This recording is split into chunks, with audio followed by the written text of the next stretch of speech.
साथीहरु नमस्कार, म दीपक खत्री। आज हजुरहरुलाई मैले रेस्टुरेन्ट प्रोपोर्सन टपिकबाट लोकसेवाले बारम्बार सोधिराख्ने मोडल क्वेशन लिएर आएको छु। अब त्यो क्वेशन कस्तो बोर्डमा हेर्नु त। यहाँ क्वेशन के भनेको छ भन्दाखेरि एक नम्बर हेर्नु पहिला। हेर्नु त, यदि a/b बराबर 2:3 र b/c बराबर 4:5 भए a/b/c को मान कति हुन्छ भनेको छ।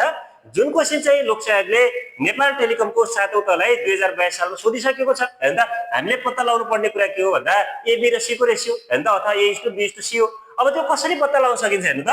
अब हेर्नु है, a/b/c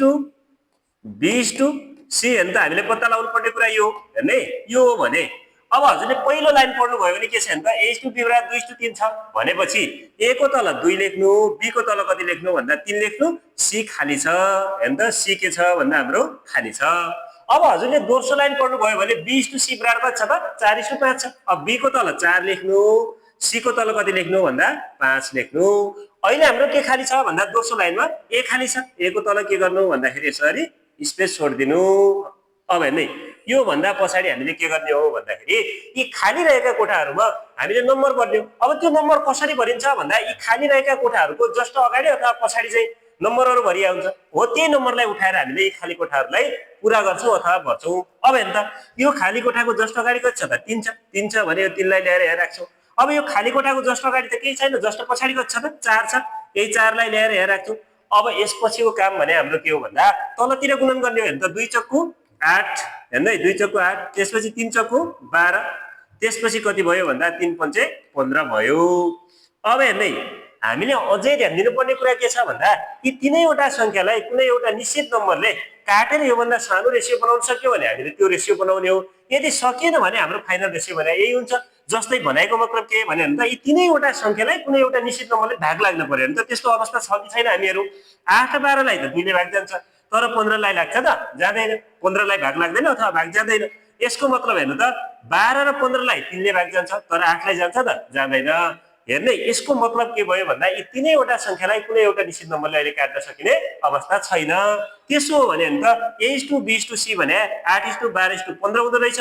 अहिलेलाई हेर्नुभयो भने हाम्रो अप्सन नम्बर कुनमा छ भन्दा ए मा छ। अब त्यस्तै गरेर हजुरले 2 नम्बरको हेर्नु त, 2 नम्बरमा के भनेको छ भन्दाखेरि यदि a/b बराबर 3:4 र b/c बराबर 8:9 भए a/c को मान कति हुन्छ भनेको छ। अहिले के लुकाइदियो हेर्नु त, b लुकाइदियो। हामीलाई सोधे रेशियो भनेको त a र c मात्रै हो। अब a र c पत्ता लगाउने भए पनि हामीले पहिला a b र c पत्ता लगाउने, अनि त्यसपछि जे सोधेको छ त्यो पत्ता लगाउन सकिन्छ सजिलै। अब भनेको मतलब हेर्नु त, पहिला हामी के पत्ता लगाउँछौं भन्दा a b र c को रेशियो पत्ता लगाउँछौं, a/b/c। हेर्नु त, पहिलो लाइन पढ्नु भयो भने a/b बराबर कति छ, 3:4 छ भनेपछि a को तल कति लेख्नु, 3 लेख्नु, b को तल कति लेख्नु भन्दा 4 लेख्नु, c के छ भन्दा हामीसँग छैन अथवा खाली छ। अब दोस्रो लाइन पढ्नु भयो भने b/c बराबर 8:9 छ। हेर्नु त, b/c बराबर 8:9 छ। अब दोस्रो लाइनमा हामीसँग के खाली छ भन्दाखेरि a खाली छ। हेर्नु त, a खाली छ।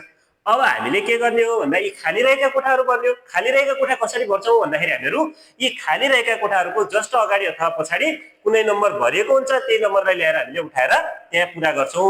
अब हेर्नु त, यो खाली कोठा भन्दा जस्ट पछाडी त केही छैन, जस्ट अगाडि कति छ भन्दा 4 छ। यही 4 ल्याएर यहाँ राख्छौं। त्यसपछि हेर्नु त, यो खाली कोठाको जस्ट अगाडि केही छैन, जस्ट पछाडी कति छ त, 8 छ। अब यो भन्दा पछाडीको हाम्रो काम के हो त, तलतिर गुणन गर्ने हो। हेर्नु त, 3 8 कति भयो, 24। त्यसपछि हेर्नु त, 4 8 कति भयो, 32। त्यसपछि 4 9 कति भयो, 36। हामीलाई सोधे त a b र c को रेशियो होइन, क्वेशनले हामीलाई सोधे के मात्रै छ भन्दा a र c को मात्रै रेशियो छ भनेपछि क्वेशनले हामीलाई सोधे त के हो भन्दा a/c हो। हेर्नु त, a/c भन्यो भने a कति छ हेर्नु त, 24। c कति छ भन्दाखेरि हेर्नु त, c कति छ भन्दा c 36 छ। अब यो 24 र 36 को रेशियोलाई यो भन्दा सानो बनाउन सकिन्छ कि सकिदैन हामीले त्यो हेर्ने हो। हेर्नु त, अथवा 24 र 36 लाई कुनै एउटा निश्चित नम्बरले काटेर यो भन्दा सानो रेशियो बनाउन सकिन्छ कि सकिदैन त्यो हेर्ने हो। अब हेर्नु त, 24 र 36 दुईटैलाई 12 ले भाग जान्छ। 12 ले भाग जान्छ भनेपछि हेर्नु त, 12 दुना 24, 12 तिया कति भयो त, 36 भयो। अब यो भन्दा सानो बनाउन त सकिदैन।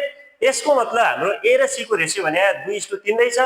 अहिलेलाई हेर्नुभयो भने हाम्रो अप्सन नम्बर कुनमा छ भन्दा a मा छ। यो मोडलको क्वेशनहरुलाई हजुरहरुले यसरी छोटो तरिकाले समाधान गर्न सक्नुहुन्छ।